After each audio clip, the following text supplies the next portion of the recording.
नमस्कार। चलिए आज एक बड़े ही दिलचस्प सवाल पर बात करते हैं।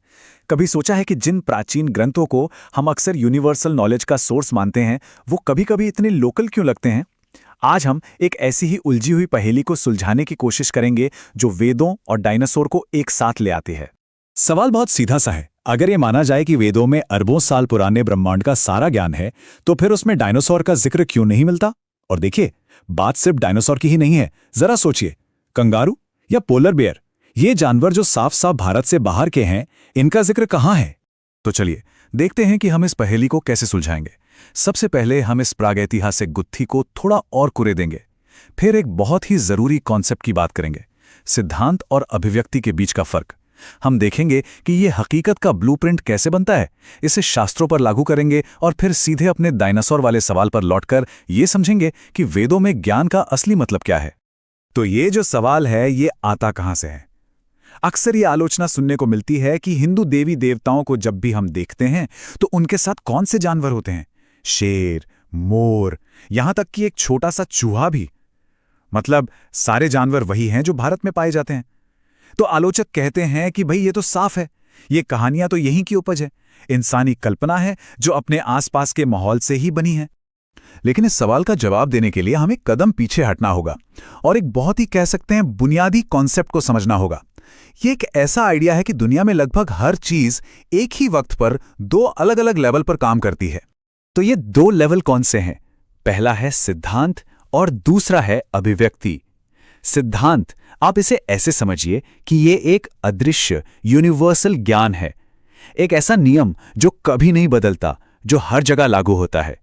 और अभिव्यक्ति, वो है उसका दिखने वाला रूप, जो हमारी दुनिया में, हमारी संस्कृति में, हमारे भूगोल के हिसाब से एक शक्ल ले लेता है। अब ये थोड़ा गहरा लग सकता है ना? तो चलिए इसे समझने के लिए दो बहुत ही आसान और रोजमर्रा के उदाहरण लेते हैं। पहला उदाहरण लेते हैं बायोलॉजी से। यहां पर सिद्धांत क्या है? हमारा डीएनए, है ना? ये एक अदृश्य कोड है जिसमें किसी शरीर को बनाने की सारी जानकारी, सारा ज्ञान छिपा होता है। और फिर अभिव्यक्ति क्या हुई? वो हुआ हमारा शरीर, हमारा फिजिकल शरीर, जो उसी डीएनए कोड का एक जीता जागता सबूत है जो हमें दिखाई देता है। ठीक है, अब दूसरा उदाहरण लेते हैं आर्किटेक्चर का। यहां पर सिद्धांत है गणित, यानी मैथमेटिक्स। इसके जो नियम है वो तो पूरी दुनिया में एक जैसे ही हैं, है ना? लेकिन इसकी अभिव्यक्ति क्या है? कोई भी इमारत सोचिए, भारत में एक मंदिर या इंग्लैंड में एक चर्च, दोनों का स्टाइल, उनकी बनावट, जगह और कल्चर के हिसाब से कितनी अलग है। तो पॉइंट ये है, अगर कोई ये कहे कि किसी देश में गणित नहीं है सिर्फ इसलिए क्योंकि वहां चर्च नहीं है, तो ये कितना कमजोर तर्क होगा, है ना? असल में इंग्लैंड के लोगों ने गणित का इस्तेमाल करके चर्च बनाए और भारत के लोगों ने उसी गणित से मंदिर बना दिए। सिद्धांत तो एक ही रहा, बस उसकी अभिव्यक्ति, उसका रूप बदल गया। और जानते हैं कमाल की बात क्या है? ये जो पूरा सिस्टम है ना, सिद्धांत और अभिव्यक्ति का, ये हिंदू धर्म ग्रंथों की बनावट में ही बहुत खूबसूरती से बुना हुआ है। और ये टेबल इस बात को बहुत बढ़िया तरीके से समझाता है। देखिए, शास्त्रों को हम दो हिस्सों में बांट सकते हैं। एक तरफ है श्रुति, जिसमें वेद और उपनिषद आते हैं, यह है सिद्धांत, यूनिवर्सल, हमेशा रहने वाला। और दूसरी तरफ है स्मृति, जिसमें पुराण और महाकाव्य हैं, यह है अभिव्यक्ति, जो भौगोलिक और सांस्कृतिक है। अब सबसे जरूरी बात पर ध्यान दीजिए, देवी देवताओं का रूप, उनके वाहन, ये सब स्मृति का हिस्सा हैं, मतलब ये अभिव्यक्ति हैं, ये सिद्धांत नहीं है।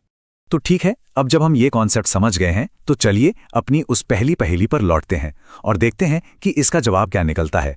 देखिए, होता यह है कि जो यूनिवर्सल डिवाइन प्रिंसिपल है, उसे समझाने के लिए स्थानीय जाने पहचाने सिंबल्स का इस्तेमाल होता है। जैसे बंगाल में जहां बाघ पाए जाते हैं, वहां मां दुर्गा को बाघ पर सवार दिखाया गया। मथुरा के आसपास जहां मोर बहुत हैं, तो भगवान कृष्ण के साथ मोर पंख जुड़ गया।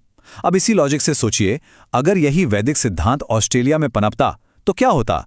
हो सकता है वहां कोई देवता कंगारू पर सवार होते, या फिर मिडिल ईस्ट में शायद ऊंट पर। तो इसका मतलब क्या हुआ? इसका मतलब ये हुआ कि पुराणों में कंगारू का जिक्र न होना वेदों के यूनिवर्सल सच को गलत साबित नहीं करता। जब हम किसी यूनिवर्सल सिद्धांत को उसकी लोकल अभिव्यक्ति के चश्मे से देखते हैं, तो हम असल में उस पूरे सिस्टम को ही गलत समझ रहे होते हैं। अब चलिए इस चर्चा को एक कदम और आगे ले चलते हैं। जब हम कहते हैं कि वेदों में ज्ञान है, तो इस ज्ञान शब्द का असली मतलब है क्या? देखिए, वैदिक ज्ञान का मतलब जानवरों या राजाओं की लिस्ट नहीं है। ये कोई हिस्ट्री की किताब नहीं है। ये तो असलियत की प्रकृति, चेतना, जिसे हम आत्मा कहते हैं, और इस पूरे ब्रह्मांड का जो आपसी कनेक्शन है, जिसे ब्रह्म कहा गया है, ये उसके बारे में है। वेद कोई ज़ूलॉजिकल सर्वे नहीं कर रहे थे। उनका सब्जेक्ट तो एग्जिस्टेंस यानी अस्तित्व का ताना बाना ही था।